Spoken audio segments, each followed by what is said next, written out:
And that is why so many people at 6 weeks out by Valentine's Day have given up on their New Year's resolutions. Things get hard. Emily Balcetis is a renowned social psychologist, author, and professor at New York University. Known for her expertise in motivation and perception, she has delivered an acclaimed TED Talk and authored more than 70 scientific publications. Emily inspires people to unlock their potential and overcome obstacles by reimagining how they see their goal. We give ourselves 3 minutes on average throughout our workday of doing something before we switch to something else.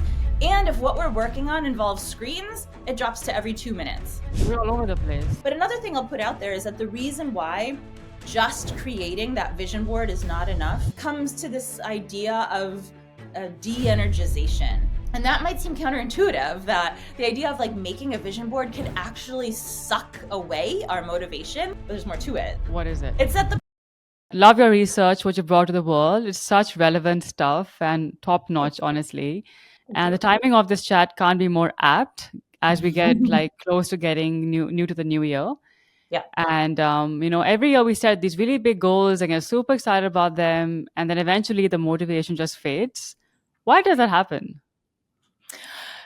Well, yeah. First of all, anybody who feels that way is not alone, because the vast majority of people have, who set New Year's resolutions have dropped them by Valentine's Day. So 6 weeks later, all of those best laid intentions, all those exciting, new projects, like a new year, new me kinds of mentality, it's gone by the wayside.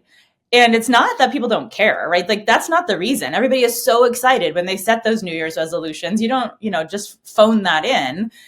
Those are serious like goals for people. So something else is going on. It's not that they don't care enough. It's not that they're not trying hard enough, but there's more to it than that.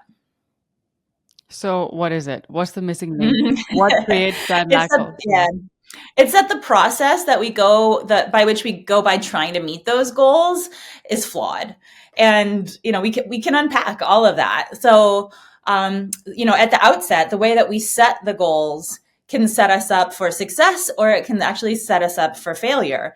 So, New Year's is actually a time where we might be most likely to fall prey to this problem, which is, shooting the moon, setting these goals at such an unreasonable level that when we check in and say, okay, how is my progress going? There might be some progress, but relative to what we have left to go, it's extreme. There is an extreme mismatch between what we've accomplished at the time we start to check in and what's left to go. So it can make it feel like, hey, I've been working at this for weeks and like I've only lost a pound, or I've only gone 2%. I have 98% left to go. Oh my God. And it's not that what we're doing is the problem, although it could be, but it's that the expectation, how are we doing it? Expectation that we've set for ourselves for where we should be is completely unreasonable. So that's one thing to keep in mind. So I'm hearing unrealistic goals right now. And is there a way to keep goals engaging, especially when monotony hits? Like, how do you embrace monotony, so to say? Right. So I'm not coming out here saying like, don't have big dreams, don't set lofty goals. If that is what you want to accomplish, then you should, except we can't leave it there. We have to break it down into sub goals. We need to break it into something like, what do I expect? What's reasonable for me to accomplish within a month that will still be progress towards my longer term goal? We can't just say, I expect to be a CEO in 6 weeks from now. If we're not already in a C-suite position, it's very unlikely, even if we are, it's very unlikely that that's going to happen in 6 weeks' time. So we would never do that to ourselves and then be disappointed if we didn't get there. But the equivalent of that shows up in lots of different ways. So we just need to be like thoughtful of, are we doing that to ourselves? Are we setting ourselves a 6-week CEO goal? And if so, I'm not saying don't do that, but break it down into something that is tractionable, that you can get traction on within an amount of time that when you're not in the thick of it, in the middle of it, does seem reasonable. Like this is possible. Maybe it pushes me beyond the bounds of what I know that I'm capable of now. And there's a lot of good science to suggest that that's effective and can help us with that monotony. But we can't just leave it at the 6-week CEO kind of goal. So what can we do when we start to feel that monotony? we can think about how we track our progress. And we have two options. We can look at how far have we come. So what have I accomplished from whenever I started this? And then how much do we have to go? Those are both two ways of looking backwards, looking forwards. And those are both options to us, but sometimes under some circumstances, one of those, looking backward or looking forward, can be more effective. So there are two things to keep in mind. One is, how committed are you to the goal? How new are you at this goal? Is this something that you feel passionate about? You've been working towards for a long time. You know you have the expertise to accomplish it. Looking forward is more motivating for those kinds of people that are like, okay, I've been committed. I've been working towards this. I have the skills necessary. Looking back on what you accomplished, often, especially when we're in the thick of it, in the middle of it, when the monotony is most likely to impact us negatively, looking back is going to tell us, okay, I got 50% of the way there. Great. I didn't doubt my ability to do that. It's like finishing the job is the hard part. And so people experience a sense of motivation when they feel committed and they have the knowledge and expertise by looking forward to closing that gap between what do I want and where am I right now? On the flip side, people who are relatively newer to a goal, who maybe aren't as intrinsically motivated, who are still learning skills, they actually get more motivation by looking backwards because they may not necessarily know that they could even get 50% of the way. So proving to themselves that they have is a source of motivation. Knowing that you've been working and toiling and putting in the hours and you still have this much left to go, for those people, that can be overwhelming. And the monotony is going to take over. Right. Looking backwards, looking forwards, and using that strategically is one suggestion. So different personalities, different approaches here. Depends on whatever works for each person's makeup. Yeah, and their expertise and their commitment. Got it. So what is the biggest myth about motivation that your work now disproves? That you either have it or you don't. That, that there's like something inherently in you, or there's not. And it's sort of what we call a fixed mindset way of thinking about motivation. And an alternative is a growth mindset. So fixed mindset, you're born with it. You're born with grit. You're born with perseverance. You're born with determination, or you're not. And when you think that way, it's like, well, what's the point of even trying then? My genes already set me up for success or for disaster. And in either case, you don't have to try, right? If your genes or your DNA or whatever you were born with is going to get you there anyway, then you don't have to try. But you're never going to win the race if you don't put your shoes on and get out there, right? So everybody needs to try. So if we can shift that mindset, shift our way of thinking about I don't have it, I'm not gritty, I don't have perseverance, I'm not a committed person, then it'll be a self-fulfilling prophecy and you won't.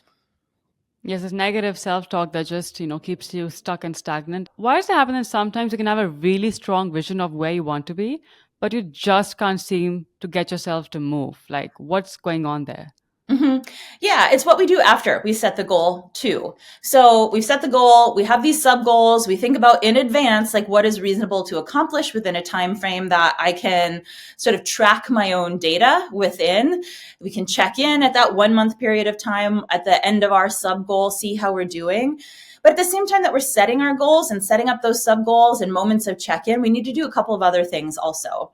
One is that we need to be thinking at that brainstorming stage, at the goal setting stage, okay, what can I do that's going to concretely take me from here to the end of my sub goal? We need to be thinking about concrete to-do lists for ourselves that set us up for what can I do now? What can I do next? After that, what do I do next? So we're not just left in this abstraction of daydreaming, fantasizing about what it's going to be like if I can accomplish my goal. We need to set ourselves up for success by telling ourselves exactly concretely what we need to accomplish.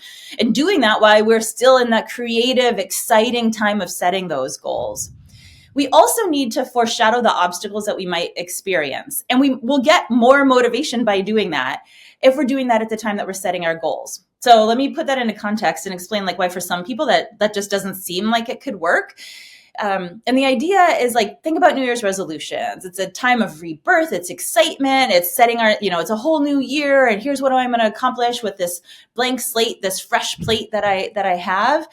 And if I tell you, like, with all of that enthusiasm, now start thinking about the 3 different ways that your plans are going to fail. What are the 6 different ways that you're not going to accomplish your goal? What's going to stand in your way? What are all those obstacles? And you'd be like, wait, what? I'm really excited right now. I don't want to be thinking, I don't want to have that negative self-talk.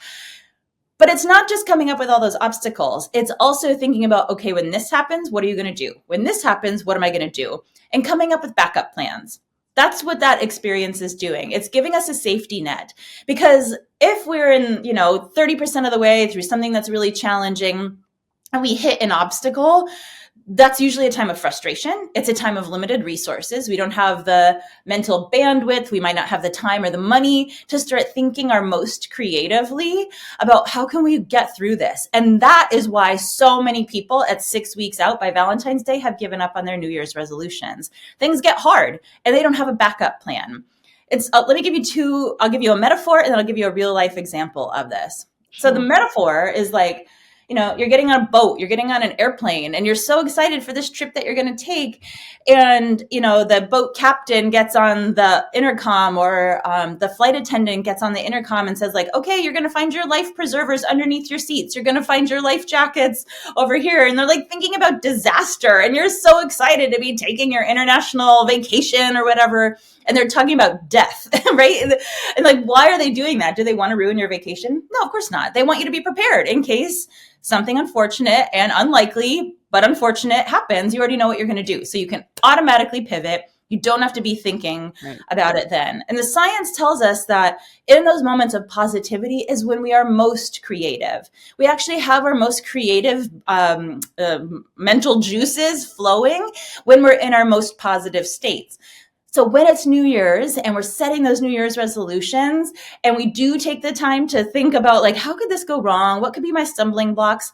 That's when we have the most like mental powers to be able to think creatively about how we could get through those so that if we experience them, we don't throw in the towel at that point. Now, the story for you is Michael Phelps. He is an Olympic swimmer, right? He's held the world record for the most Olympic medals won in the Olympic Games, including the most gold medals. He's the fastest swimmer. Still, I'm not sure. Asterisk. At the time of when he was competing, he was the fastest swimmer in the world. And you might think like, of course he prepares, of course he practices, but he also integrates this foreshadowing failure, this obstacle planning. In the 2008 Olympics, that was the time when he was like hitting the international stage big for the very first time, when he won the most medals in any Olympic trial. He was about to break a world record, which is to win the most gold medals in a single Olympic game. If he got 8, then he was going to be an all-time world record holder for most medals won by any Olympian in any sport. At the time of this story, he had already won 7 gold medals. He just had the 200-meter fly. And if he won that, then he was going to win his 8th gold medal and win this Olympic record. And that was like what he was known for. This seemed like a shoo-in. Like, of course he's going to win this. He's been winning this like in every competition. This is his sport. Except that when he dove into the pool at the Olympic Games in Beijing, his goggles started to fill with water. When he had just one lap left to go, or one length of the pool left to go, his goggles were completely filled with water and he was swimming blind. Now, I can hardly swim, so I would have been panicked just jumping in the water anyway, especially in competition, but he didn't because he and his coach had practiced for this. They had foreseen this challenge, this obstacle, and it was a routine part of their practice to see, like, what are you going to do? If this happens to you and your goggles don't work, what are you going to do?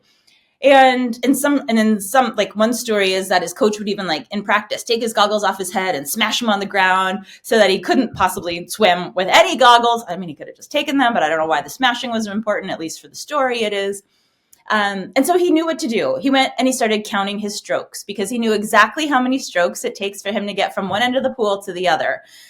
Now, just keep in mind that, these Olympic medals are won by 1/100th of a second. 1/10 of a second can separate somebody who's on the platform and somebody who's not on the platform. That is just that, right? It's less than a heartbeat. It separates winners from losers in this case. But because he could pivot so quickly, he went on to win that match. that race, he won his 8th gold medal and he went into Olympic history, and he won 15 more medals after that also. So that is a concrete example about how like planning for those obstacles before they hit can mean the difference between a gold medal or nothing at all. That's quite a story. Wow. Thank Yeah. you for sharing that. And it just shows the importance of planning. It all comes down to that, doesn't it? Hence the saying, right? Like if you fail to plan, you plan to fail. That's pretty much it. Exactly.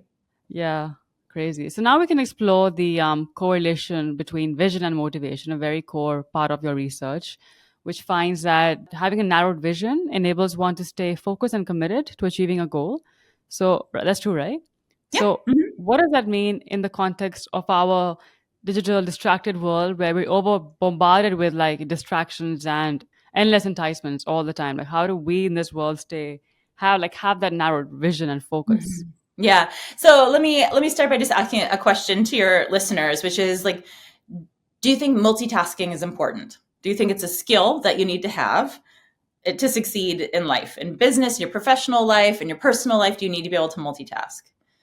What do you think? I would say it's important, but I don't think it works. Yeah, exactly. So Right? almost everybody says it's important. You can look on monster.com or any other job posting site and see like, okay, I'm a multitasker. Who wants me to work for them? And you'll see like every industry, every employer wants somebody Exactly. who can multitask. And but I don't think it works is a great answer, because actually sometimes it does and sometimes it doesn't. Like everything that comes down to harnessing the power of our mind, it's knowing when do you use this tactic. It's not a black and white, like yes, no, good, bad. It's always know that it's a tool Nuanced. and know what tool is right for the job. Mm-hmm. So, yeah, you're exactly right that multitasking when it comes to our digital world is a real challenge. There was a really cool study um, done on within multiple industries. They had researchers like shadowing people throughout their day. These were high level executives, these were middle management, and they were regular workers as well. And they had a stopwatch behind them, and they were just tracking how long does somebody allow themselves to be in uninterrupted work before they switch to something else. So imagine some of our biggest projects we might need to take on. Maybe you're crunching the numbers, you're looking at a financial report, you're seeing where you're contributing to a company's like overall annual financial report.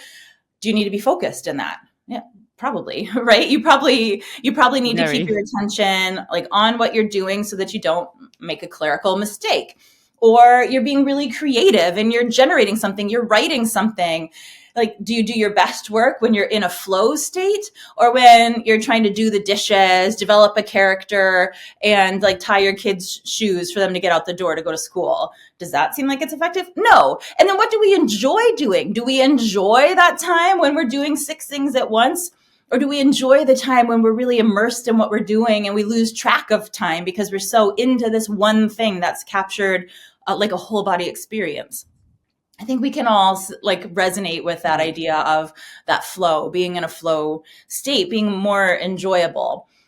Anyway, back to that study where they were standing behind everybody and looking at how long do we give ourselves to be in an uninterrupted, like focused state before we move on to something else. You want to wager a guess? Go for it.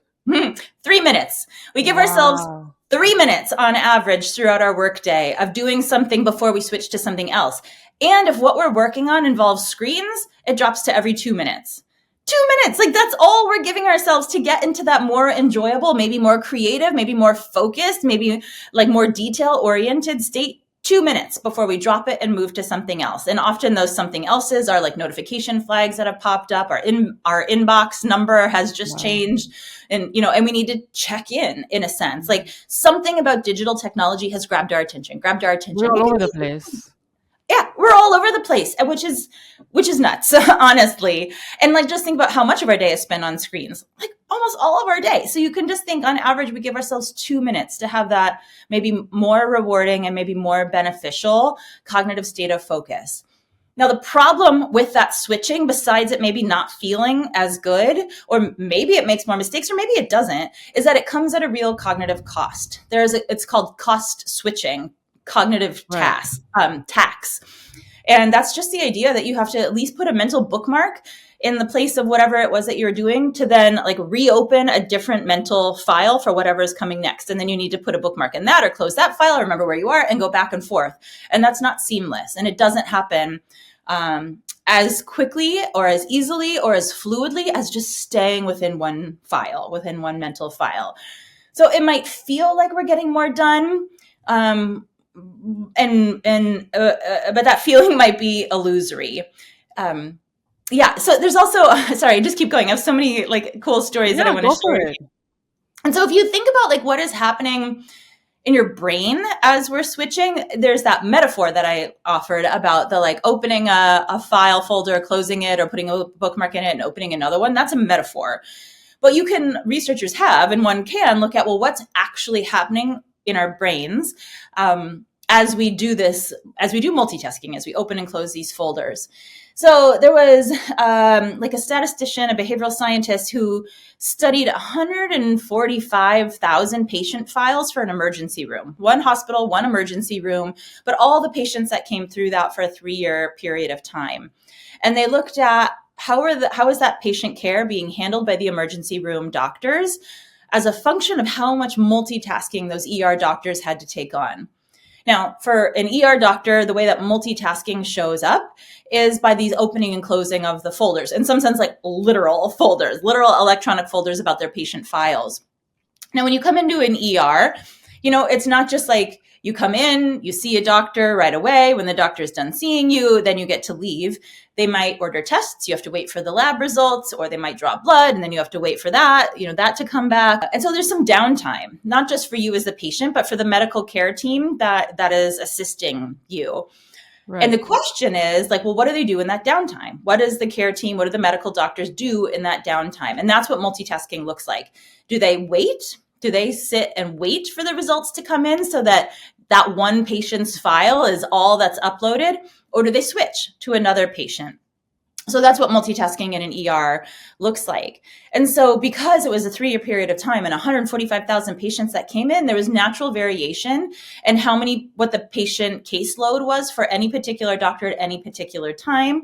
And so what they found, well, they were tracking like what's the impact of multitasking. They looked at how long does it take for a patient to come in and go out. So what was the rate of discharge? And then did that patient come back within 24 hours, which would be an indication that they were misdiagnosed or their symptoms weren't being helped enough that they needed to come back and see the doctor again. So how much time and an indicator of quality of care by did they come back? And what they found was that from like 1 to 2, 2 to 3 patients, as multitasking ramped up from very minimal to gradually more, multitasking helped. The rate of patient discharge decreased. The amount of time that it took for any one doctor to see a patient through was lower as we went from 1 to 2, 2 to 3. And they didn't return to the hospital. So there was no trade-off in terms of going quickly, but being misdiagnosed. And then there was a tipping point where now when you add one more patient, it took more time per person. And the likelihood that they came back within 24 hours increased, meaning that, the quality of care was perhaps decreased. And that tipping point is 5 to 6. When you go from 5 patients to 6 patients, the benefits of multitasking have now been fully tapped. And now it starts to become a problem. It's just mental overload. They can't open and close those files so quickly and keep it all straight anymore. And so it slows them down and they make more mistakes, perhaps. Now, why is that the case? What we're talking about is kind of like the fight and flight system here. That like it's a special person who becomes an ER doctor, right? They like the adrenaline. They like that rush. They have to, otherwise they would burn out and they would leave, or they maybe wouldn't have started in the first place.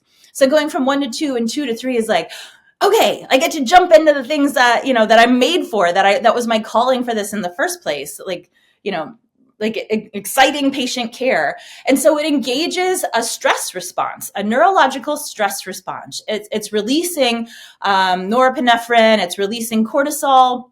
These are all like the neurological indicators of like fight or flight.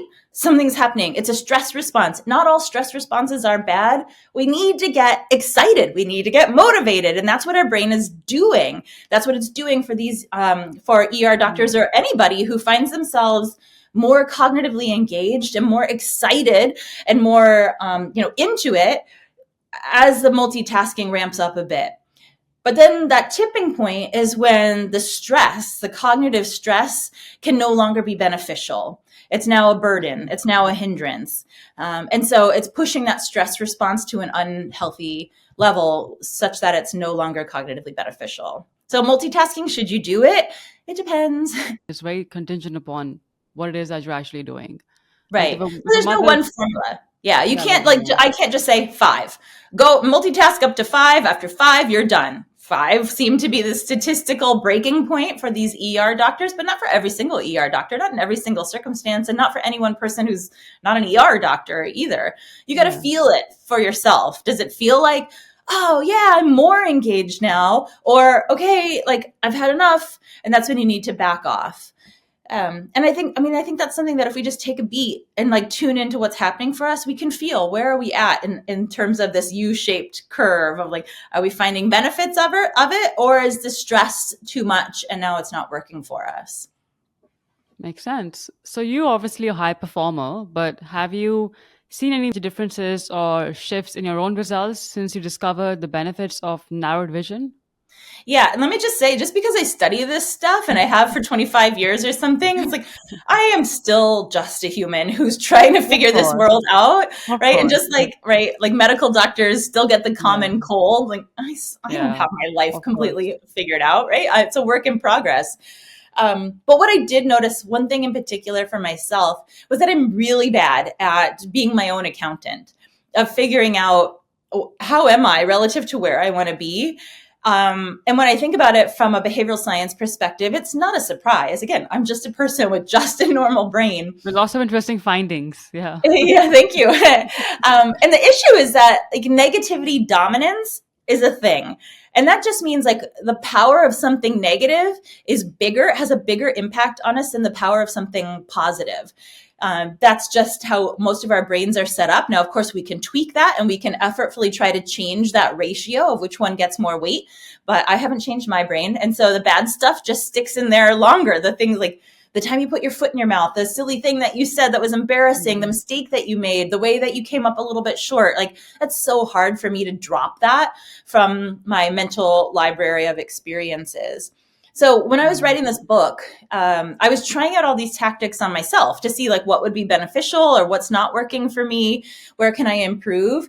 And the goal that I set for myself was within a 1-year period of time, the 1 year that I was writing this book, the 1 year I became a mom for the very first time, also the first year of my child's life, I decided I want to become a rock drummer. I wanted to learn one song on drums and learn to play it well enough that I could perform it publicly for strangers and not be terrified or throw up. And I didn't know how to be, I wasn't a drummer. I am a musician, but not a drummer, not a percussionist as well.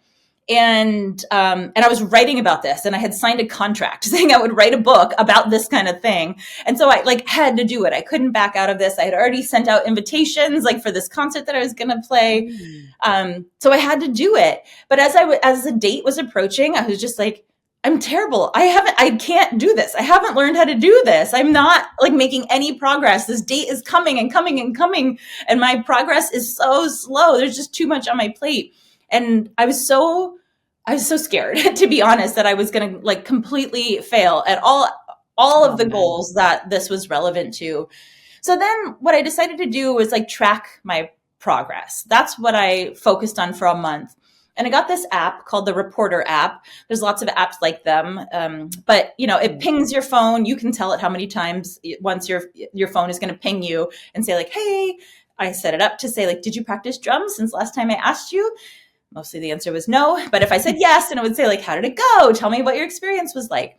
And so after a month of doing that, I had it ask me 3 or 4 times a day, which was completely unreasonable because of course I'm not going to practice 3 or 4 times a day or even once a day.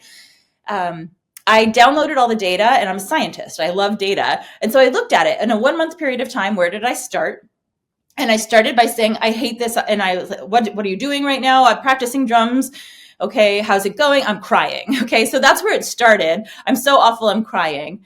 To like over the course of a month, it's like, oh, I did practice on average once a week, like one time on a weekend. Like, okay, well, that's not unreasonable. Like, given what is on my plate, that's still progress. But I was remembering the 6 out of 7 days that I said no, and not the 1 out of 7 days that I said yes. But if I think about it, it's like, well, that's fine Yeah. for, a hobby. And then how did I do? It went from like, I'm crying, this is awful, to like, hey, my husband gave me a compliment. He's actually a drummer.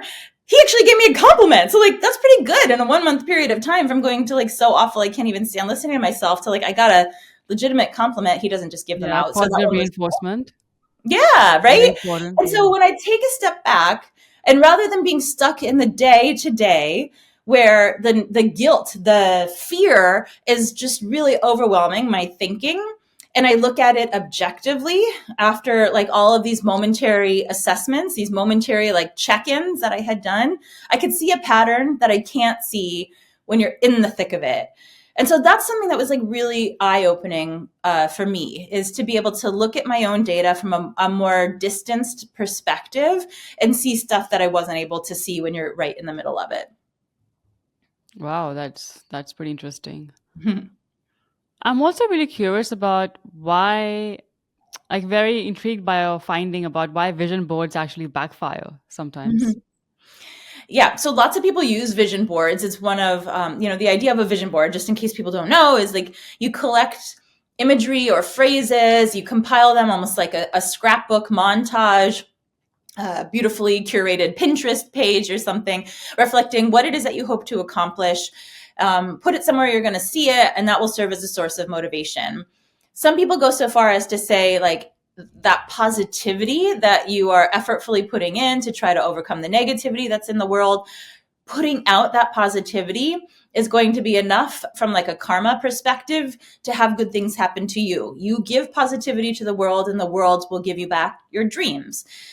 And that's where the science says, I don't think so. I don't think the world works that way, of just putting out that positivity. The positivity will come back to you in terms of goal fulfillment. And it's for the reasons that we talked about. It's not just enough to set a big goal, to create that visualization of where you want to be. That's an important step. And for a lot of people, that's a real struggle of like, what am I on this planet for? What is my purpose in life? Why am I doing this? This job sucks. I hate what I do for like most of my day. Why am I doing this? Being able to answer that question, maybe through the process of creating a vision board, is really important. It's a powerful first step to figuring out what's your direction and where are you trying to go. But we have to do more than just set that goal. So we've talked about that already, like make concrete, actionable to-do lists of steps. When are you going to check in? What's reasonable to expect with your sub-goals? How are you going to foreshadow those obstacles?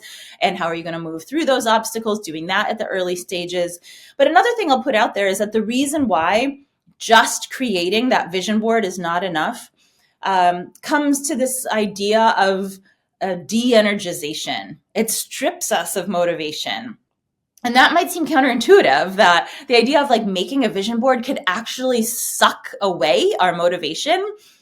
There was a cool study that was done by colleagues of mine at New York University that looked at exactly that. They had people create a vision board in their mind, mentally visualize what does it look like? What's your life going to be like when you hit your major milestones, when you meet those goals? Think about it for a while. Like, picture yourself living that life. Imagine walking down the street, and what are you looking like? What does your life feel like? What is that experience like? And so they did that for people, and what they measured was their systolic blood pressure. Now, blood pressure, two numbers. You got a top number and a bottom number. Systolic blood pressure is the top number, and it's an indicator of pressure. How much is your heart beating?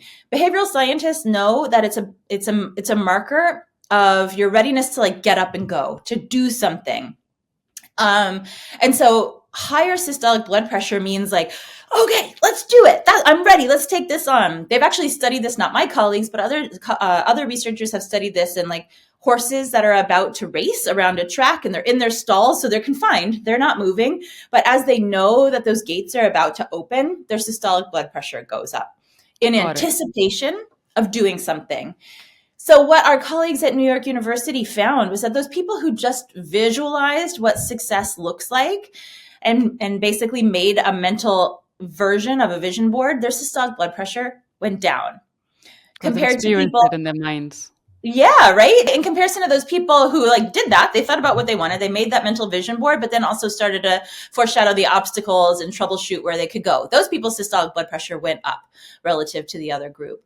So it takes our motivation away because it's almost like a vicarious satisfaction. It's like we've imagined ourselves there, and it feels like, in a sense, we've accomplished it. And so we can chill out a little bit as a result.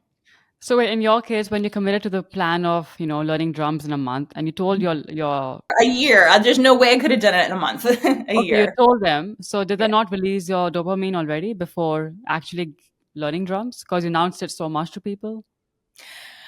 It meant that I was publicly accountable, and it meant I couldn't change my goal or back out. Yeah. I'm doing that to myself right now too. There's something really big starting in January that I want to commit to that's going to take 4 months to get through, and it's going to be a lot of time every single week. And once I start it, there's no getting out of it. And I know in anticipation of that, once it starts to become January, I'm going to be like, what? I'm not doing this. This is ridiculous. I'm not going to start this thing. But I've been telling everybody I'm going to do this thing so that I don't back out. And, having an accountability buddy can Yeah. really help, right? Is because, in some sense, that's a reason for why people get married. They have a big show of their commitment to each other because it's a lot Sure. harder to Well said. back out of a relationship once you've told everybody that you're in it. And so that's why I did that with the drums too, is to make sure I was committed to this, if not just for myself and the other people that I said I'm doing this to. And for this thing I'm going to take on in January, I'm doing the same thing, just so I don't back out once I start to get close and the reality of what my day looks like is going to be more concrete. Right. So talking your goals out loud can be beneficial from the perspective of making sure that you actually enforce your commitment that you've made. Got it. Not just about talking and then thinking that, "Oh, I've done it." So it just depends on how it's Yeah. taken And there's a lot of and websites that can help with that too. Like you yeah. can, you can publicly state what your goal is, and you tell this website what your goal is and by when are you going to accomplish it, and you put money on the line. You decide, is it $5? Is it $500? And if you don't hit your goal, then what you can decide is, where does that money go if I don't hit my goal? And for a lot of people, what's really motivating is to say like, all right, if I don't hit my goal by 1 month's time, then I'm sending $500 to the opposing political party, right? So there's like lots of Yeah. websites that are set up to Got it. help us with that. Stick.com, STIKK Yeah. .com is one in particular that's really popular. Now, we often hear that people need positive feedback to keep going, which makes sense. But I heard something very interesting in a conversation with Andrew Huberman, where you said something like, in the context of kids, this can actually backfire because the more you positively reinforce children and enhance their self esteem, the less motivated they are to actually perform and accomplish their goals. Like, just tell us more about that, please. Well, first of all, I mean, maybe you can imagine or remember back to when you were a kid, and if you had a mom or a dad who was always like, oh my gosh, you're so good at that. You're so good at that. At some point, you're like, come on. I know that I'm not. I know I'm not the best drawer in this family. I know I'm not the best at math in my class. Like, I don't believe you, first of all. Parent Like, that can syndrome. happen. I mean, it doesn't take long for us as people to suss out disingenuous comments like that. So positive reinforcement might backfire because people can see through it. Second of all, if we want to go a little bit deeper psychologically, it sets us up for expectations that can backfire. So if you are always told like, oh my God, you are so great at math. That's really incredible. You are such a great mathematician. We are making really positive statements that are trait labels, right? We are saying, you are this kind of person. You are an amazing X. You are a fantastic X. Like, oh my God, I can't believe you must have been born this way. It comes back to that idea of fixed traits, fixed mindset. And so the positive compliments can set us up for thinking, I am this kind of person. I am this kind of person. What happens then when you falter along the way? When for the first time in your math class, you actually don't get an A, you get a C. oh my God, not only did you get a Yeah. C, but now it's shifted your whole self-concept. Identity crisis, basically. Yeah. Exactly, right? It sparks an Mm. identity crisis. Now what am I supposed to do? It's not like, and it makes people want to pull away. If I have to rechange my whole self-concept, who am I? I don't know. I don't want to engage in that space. Then I pull out from that space. But if instead, you think about it just in terms of effort, we can praise effort, right? And so, rather than saying like, to your kid or to like your friend, like, that's a really incredible, you're a really incredible writer. You could say like, oh my God, you must have You spent so write much really well. time on that, right? I can tell you poured your heart into this. Those are still beautiful compliments, but they are not a trait label. So that the next time they write something and maybe it doesn't go over so well, or the next time they try something and it doesn't go over well, it doesn't produce that identity crisis that you mentioned. It's just like, okay, well, I just need to try it from a different tact. I need to try it from a different perspective. I need to try it with a different setup, and maybe a different outcome will happen. So, from what I understand, if I get this correctly, positive feedback is great, it's important. Everyone needs that, but disassociate that from person identity, right? Like Mhm. separate the two. Yeah, exactly. And the other thing is thinking about what motivation is. Motivation is the discrepancy between a current state and an ideal state. So if we want to help foster motivation in other people, just saying like, that was so great, you put in so much time, you really poured your heart into it. Now you don't want to say like, but, no one likes Yeah. the but just thinking about if you can help create that discrepancy between a current in an ideal state, then you're creating motivation for people. Finding something that, pushes them or encourages them to try something that's just a little bit more, just a little bit more. Like imagine you're reading somebody's writing and you're saying like, you really poured your heart into it. I can't wait to see what this character does next. Oh, I can't wait to figure out how they solve this problem that you introduced in chapter 6, And so that is creating a separation between the current state and the ideal state or the next state. You are fostering motivation in that way, and it's still delivering genuine positive compliments that are not directed at trait labels at the person. Okay, that makes perfect sense. That's the differentiation between. Okay, got it. Right. I mean, you can think about it this way too of like, if you have to, let's say you're a manager and you have to give feedback to an employee, would you ever say like, you're really stupid? I mean, I'm looking at your year-to-date productivity and you are really lazy. Of course not. We would never like say those That's kinds shame of then. Shame paralyzes people completely. You can't move out of that. totally right. And Yeah, you're just labeling them. You could say like, exactly. you know, your productivity relative to the hours in are not meeting our expectations. You're talking about behavior. Then we would never put labels on a person, but we Yeah, happily put labels on the positive compliments, the positive things that we want to say. But that is also still setting us up to foster this fixed orientation, this sense of yeah, identity with respect to their behavior, which we want to avoid when we're talking about negative stuff, but we also want to avoid it when we're talking about positive stuff. got it. Now, we all have habits we want to break because we all have some bad habits in some way or the other, but the familiar zone is so much stronger that the Mhm. pain of changing them like it just overwhelms us. Mhm. How do you recommend approaching this? How do you actually break habits that don't serve us? Mhm.